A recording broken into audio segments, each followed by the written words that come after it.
আসসালামু আলাইকুম এভরিওয়ান। পদ্মা ডালে সবাইকে স্বাগতম। দেশ ও দেশের বাইরে যে এখান থেকে আমার ভিডিও দেখছেন, আশা করি সবাই ভালো আছেন। আলহামদুলিল্লাহ আমরাও ভালো আছি। আজকের ভিডিওটা সকাল থেকে শুরু করেছি। আসলে সকালের নাস্তায় সেমাই রান্না করেছিলাম দুধ দিয়ে। সেমাই আমার খেতে অনেক ভালো লাগে। দুধ বলেন, পোলাও বলেন, যে কোনো ধরনের।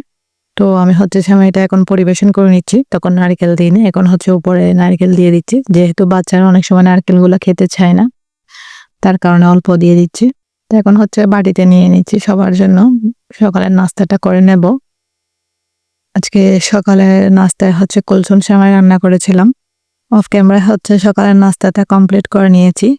নাস্তা কমপ্লিট করে বিছনা গোছাতে চলে এসেছি। আসলে রুমগুলা ঘুম থেকে উঠার পর না এভাবেই থাকে, সবকিছু চারদিকে এলোমেলো, ব্ল্যাঙ্কেট, পিলো, তারপর মশারি, সবকিছু এভাবেই থাকে। যেহেতু আমরা মা মেয়ে সবাই এক রুমেই থাকি। এখন একে একে আমি বালিশ তারপর ব্ল্যাঙ্কেট গুলা ভাঁজ করে নেব।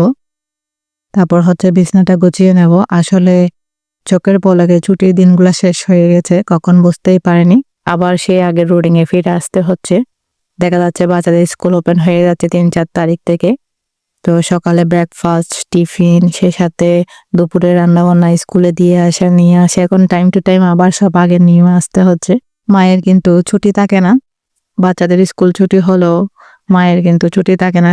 ঠিক সেম নিয়মে সবকিছু রেডি করে দিতে হয়। বাচ্চাদের নাস্তা বলেন, খাবার বলেন, এবং বাচ্চাদের দেখাশোনা বলেন, পরিবারের সবার দায়িত্বে থাকে মায়ের কাঁধের উপর।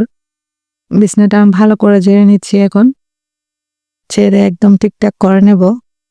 কিছুক্ষণ পর পর যেহেতু এখানে আসে শুতে হয়, ঠান্ডা লাগার সাথে সাথে কম্বলের ভিতরে।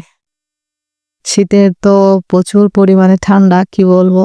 এই ঠান্ডার মধ্যে বাচ্চাদের ৪ তারিখ থেকে স্কুল ওপেনিং হয়ে যাচ্ছে। কিভাবে কি করব বুঝতেছি না। বাচ্চারাও যেতে চাচ্ছে না, কারণ দেখা যায় ঘুম থেকে উঠতে উঠতে ৯টা-১০টা বেজে যাচ্ছে। কখন সকাল হচ্ছে, কখন দুপুর, কখন রাত, এভাবেই চলতেছে এই শীতের টাইমগুলা ছুটির পর থেকে। এখন আবার কষ্ট হয়ে যাবে কয়েকদিন যে আগের নিয়মে ফিরে আসতে। তো বিছনাটা এখন ঝাড়ু দিয়ে সুন্দর গোছানো হয়ে গেছে। সাথে পিলো, তারপর ব্ল্যাঙ্কেট সব রেখে দেবো একসাথে সুন্দর করে। ব্ল্যাঙ্কেটটা আমি এভাবে রেখে দিই, যখন তখন শুয়ে গেলে না নিতে কষ্ট হয় না। এক পাশ টান দিলে হয়ে যায়, গায়ের উপর উঠে যায়। এভাবে রাখলে সুবিধা হয় আর কি, ঘুমানোর সময় বাজ কোলে এভাবে নিতে হয় না, আর শুধু টান দিয়ে গায়ের উপর দিতে পারে। আমার রুম গোছানো এখন কমপ্লিট হয়ে গেছে। বিছনাটা গুছিয়ে নিয়েছি, বাকি কাজগুলো আস্তে আস্তে করে নেব। আর এটা কাপড়ের স্ট্যান্ড।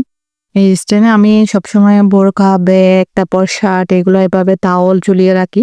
এখন যেহেতু বাবু একটু একটু হাঁটতে চাচ্ছে, দেখা যায় কি দৌড়ে দাঁড়িয়ে যায়, তো কোন সময় হয়তো গায়ের উপর পড়তে পারে অ্যাক্সিডেন্টলি, তাই সবকিছু সরিয়ে রেখেছি।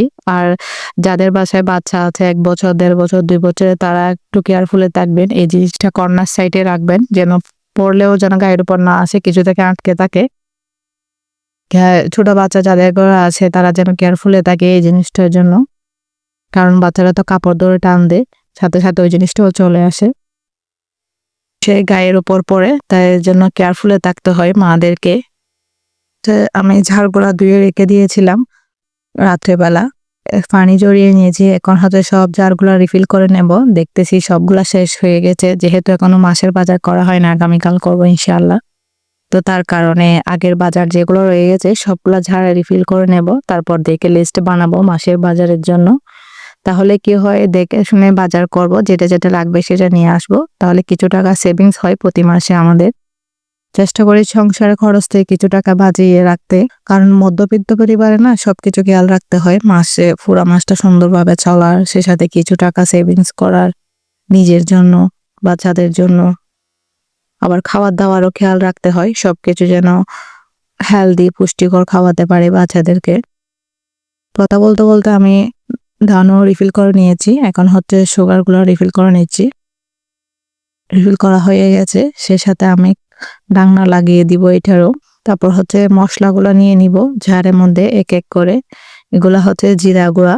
আগে আমি প্রতি মাসে চেষ্টা করি আগের বাজারে কি কি রয়ে গেছে ওগুলা যেন ঝাড়ের মধ্যে রিফিল করে নিতে, কারণ দেখা যায় যে তাহলে বাজার করার সুবিধা হয়, অনেক কিছু লাগে না। অনেক সময় দেখা যায় মাস শেষে অনেক কিছুই থাকে না, শেষ হওয়ার আগে সপ্তাহের মধ্যে শেষ হয়ে যায়। আবার কোনো কোনো মাসে দেখা যায় অনেক কিছু থেকে যায়, তাই বুঝে শুনে বাজার করার চেষ্টা করি।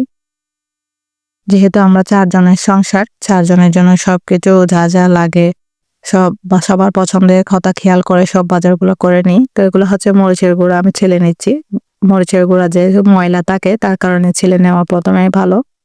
তারপর হচ্ছে কন্টেনার নিয়ে নিব। দেখো অনেকগুলো ময়লাও বের হয়েছে। তো এখন হচ্ছে আমি কন্টেনার নিয়ে নিচ্ছি এভাবে যতটুকু দরকার। কন্টেনার নিয়ে নিয়েছি। এবার হচ্ছে হলুদগুলাও সেম প্রসেসে আমি ছেলে নেব। ছেলে হচ্ছে কন্টেনারে একদম ফিল আপ করে নেব। এই জায়গাতে হচ্ছে আমি জারগুলো রেখে দিই। তো আগেই ক্লিন করে রেখেছিলাম জায়গাটা, টেবিলের উপরে সুন্দর করে একটার উপর একটা এভাবে রেখি যেন হাতের কাছে পাই। আমার মনে হয় রান্না করার সময় যদি সবকিছু মসলা যা যা লাগে সবকিছু হাতের কাছে থাকলে না রান্না করতে একদম সময় লাগে না, ঝটপট ভাবে হয়ে যায়। এখানে হচ্ছে আমি চিনি, দানো, চা পাতা সবকিছু মানে যা যা দরকার এই টেবিলে রেখে দেই উপরে এইভাবে বাচ্চাদের খাবারও। আজকের ভিডিওটা যদি ভালো লাগে একটা লাইক এবং সাবস্ক্রাইব করবেন, বেল বাটন অন করে রাখবেন পরবর্তী ভিডিও দেওয়ার সাথে সাথে যেন নোটিফিকেশন পৌঁছে যায়। টেবিলে হচ্ছে সবকিছু রিফিল করে রেখে দিয়েছি। সবাই ভালো থাকবেন, সুস্থ থাকবেন। আল্লাহ হাফেজ।